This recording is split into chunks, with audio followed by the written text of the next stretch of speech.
Hello नमस्ते, मैं हूँ योगिता और स्वागत है आपका आज के हमारे इस नए वीडियो में। वीडियो शुरू करने से पहले आप सभी से एक छोटी सी रिक्वेस्ट है। अगर आपने अभी तक हमारे चैनल को सब्सक्राइब नहीं किया है तो प्लीज़ सब्सक्राइब करें और फैमिली फ्रेंड के साथ शेयर करें। तो चलिए शुरू करते हैं आज का वीडियो। आज का हमारा यह वीडियो रामायण सीरीज का पार्ट 3 है। पिछले वीडियो में हमने देखा था कि महर्षि विश्वामित्र अपने साथ यज्ञ सुरक्षा के लिए श्री रामचंद्र और लक्ष्मण को ले जाते हैं। अंग देश की उत्पत्ति कैसे हुई और मानसरोवर का निर्माण कैसे हुआ। तो चलिए शुरू करते हैं आज का वीडियो।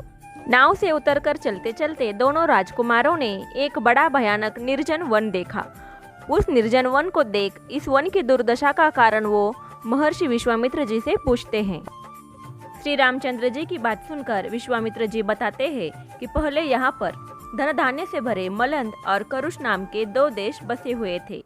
वृतासुर को मारकर जब इंद्र अपवित्र अवस्था में थे तब उनके शरीर में ब्रह्म हत्या ने प्रवेश किया।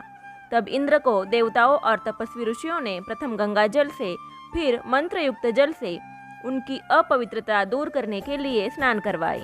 तब इंद्र का मल यानी अपवित्रता और ब्रह्म हत्या यहाँ छूटी। तब इंद्र अत्यंत प्रसन्न हुए और उन्होंने प्रसन्न हो इस देश को यह उत्तम वरदान दिया कि मेरे शरीर के मल को धारण करने वाले मलद और करुष नामों से विख्यात और धन धान्य से भरे पूरे 2 देश तीनों लोकों में प्रसिद्ध होंगे। इंद्र के आशीर्वाद से ये दोनों देश बहुत दिनों तक धन धान्य से भरे पूरे बने रहे। कुछ दिनों बाद यहाँ एक स्वेच्छाचरिणी यक्षिणी पैदा हुई। उसका नाम ताटका है और वह सुंद की स्त्री है। उसका मरीच नाम का पुत्र उत्पन्न हुआ जो इंद्र के समान पराक्रमी है, लेकिन वह राक्षस नित्य ही प्रजा को सताया करता है। वह दुष्टा तारका इन दोनों भरे पूरे मलद और करुष देशों को नित्य ही उजाड़ा करती है। यह यक्षिणी इसी मार्ग पर 2 कोस आगे रहती है। आगे विश्वामित्र जी श्री रामचंद्र से कहते हैं कि मेरे कहने से तुम अपने बाहुबल से उस दुष्टा यक्षिणी का वध कर इस स्थान को निष्कलंक बना दो। विश्वामित्र जी की बात सुनकर श्री रामचंद्र जी कहते हैं, यक्ष जाति तो अल्प बल वाली होती है, तब इस यक्ष श्री के शरीर में 1000 हाथियों का बल कहाँ से आ गया। आगे विश्वामित्र जी बताते हैं कि यह यक्षिणी वरदान के प्रभाव से इतनी बलवती हो गई है। सुकेत नाम का एक बड़ा बलवान यक्ष था, उसकी कोई भी संतान नहीं थी। तब उसने बड़ा तप किया। उस वक्त ब्रह्मा जी ने उसे प्रसन्न होकर ताटका नाम की एक उत्तम कन्या प्रदान की। ब्रह्मा जी ने उसके शरीर में 1000 हाथियों का बल भी दिया। जब वह कन्या बड़ी हुई तब यक्षपति ने उसका विवाह जंब के पुत्र सुंद के साथ कर दिया। कुछ दिनों बाद उसका एक पुत्र हुआ जिसका नाम मरीच है और वह बड़ा बलवान है। वह यक्ष होने पर भी शापवश राक्षस हुआ। जब अगस्त ऋषि ने सुंद को शाप देकर मार डाला तब ताटका अपने पुत्र सहित अगस्त्य जी को खाने के लिए गरजती हुई दौड़ी। अगस्त्य जी ने यह देख उसके पुत्र मरीच को शाप दिया कि तू राक्षस हो जा, और इसके बाद उन्होंने ताटका को भी शाप दिया कि तू मनुष्य बख्शिनी हो जा और तेरी शक्ल बुरी और भयानक हो जाए। इसी शाप से क्रोधित होकर ताटका इस वन को उजाड़ देती है, क्योंकि अगस्त्य ऋषि इसी वन में तपस्या करते थे। इसलिए हे राम, आप इस दुष्टा ताटका को मारकर ब्राह्मणों का हित साधन कीजिए। आगे विश्वामित्र जी बताते हैं कि अधर्मिणी दुराचारी स्त्री का वध करने से कोई पाप नहीं लगता। पहले भी भगवान विष्णु और देवराज इंद्र ऐसा कर चुके हैं, इसलिए आप निशंक होकर तारका का वध कीजिए। तब प्रभु श्री रामचंद्र कहते हैं कि मैं आपके कथन अनुसार ताटका को मारकर ब्राह्मणों का हित साधन करने तथा इस देश के वासियों को सुखी करने को तैयार हूँ। ऐसा कहकर धनुष हाथ में लिए श्री रामचंद्र जी ने 10 दिशाओं को प्रतिद्वंद्वित करने वाला प्रत्यक्षा यानी धनुष की डोरी को टंकार कर घोर शब्द किया। उस शब्द को सुन ताटका के वन में रहने वाले जीवधारी बहुत डर गए। ताटका उस शब्द को सुन बहुत कुपित हुई और उसी समय उस ओर जिस ओर शब्द हुआ था बड़े वेग से झपटी।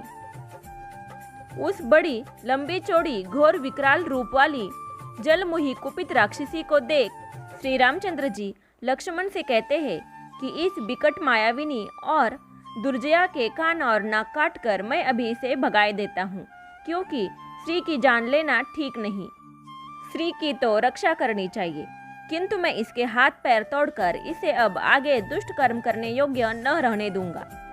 वो ऐसा कह ही रहे थे कि कुपित ताटका उनकी ओर झपटी और इन लोगों पर पत्थरों की वर्षा शुरू की। तब श्री रामचंद्र जी ने उसके हाथ अपने बाणों से काट डाले और लक्ष्मण जी ने उसके कान और नाक काट डाले। उस यक्षिणी ने तुरंत अनेक प्रकार के रूप धारण किए। तब विश्वामित्र जी बताते हैं कि अगर इसे ऐसे ही छोड़ दिया तो यह यज्ञ में विघ्न डालने वाली माया द्वारा फिर से प्रबल हो जाएगी और संध्या बेला में राक्षसों का बल बढ़ता है। इसलिए इस पर दया न दिखाकर इसे तुरंत खत्म कर दीजिए। विश्वामित्र जी की बात मानकर रामचंद्र जी ने अपने शब्द विधि बाणों से उसे चारों ओर से घेर लिया और उसकी छाती में बाण मारकर उसे खत्म किया। उस विकराल रूप वाली यक्षिणी को मरी हुई देख इंद्र आदि देवता श्री रामचंद्र जी की स्तुति करने लगे और विश्वामित्र जी से बोले कि श्री रामचंद्र जी का यह कार्य अद्भुत है, इसीलिए अब आप कुशाश्व प्रजापति के सत्य पराक्रमी अस्त्र शस्त्र रूपी जो पुत्र है वे सब तपस्वी एवं बलवान श्री रामचंद्र जी को दे दो, क्योंकि उनके लिए यही योग्य है। ऐसा कहकर वे लोग वहां से चले जाते हैं और श्री रामचंद्र जी और लक्ष्मण जी विश्वामित्र जी के साथ उसी वन में रात बिताते हैं। ताटका के मरते ही वह वन शाप से मुक्त हो गया और चैत्ररथ वन की तरह अत्यंत रमणीय हो गया। और उसी रात विश्वामित्र जी श्री रामचंद्र जी से प्रसन्न होकर कहते हैं कि अब मैं तुम्हें वो सब शस्त्र दे देता हूँ। इन शस्त्रों से तुम सुर, असुर, गंधर्व, नाग आदि अपने सभी शत्रुओं को अपने वश में कर जीत लोगे। सबसे पहले विश्वामित्र जी महादिव्य दरार चक्र देते हैं, उसके बाद धर्म चक्र, काल चक्र, विष्णु चक्र, बड़ा पैना, इंद्रास्त्र, वज्रास्त्र, महादेवास्त्र, ब्रह्मशीर और एपिक और इन सब से बढ़कर ब्रह्मास्त्र और इसी के साथ मोदकी और शिखरी नाम की 2 गदाएं, अत्यंत उग्र धर्मपाश और कालपाश नामक अस्त्र, वरुण पाश, शुष्क और अश्नि, 2 वज्र, पैनकास्त्र, नारायणास्त्र, आग्नेयास्त्र, हयाशिरास्त्र, इसी के साथ राक्षसों के वध के लिए विद्याधरास्त्र और नंदन नामक उत्तम तलवार भी दे देते हैं। इसी प्रकार के कई सारे अस्त्र चलाने और रोकने की विधि के साथ श्री रामचंद्र जी को बताते हैं। विश्वामित्र जी से सभी अस्त्र पाकर श्री रामचंद्र जी और लक्ष्मण जी अगले दिन अपना आगे का रास्ता तय करने के लिए निकलते हैं।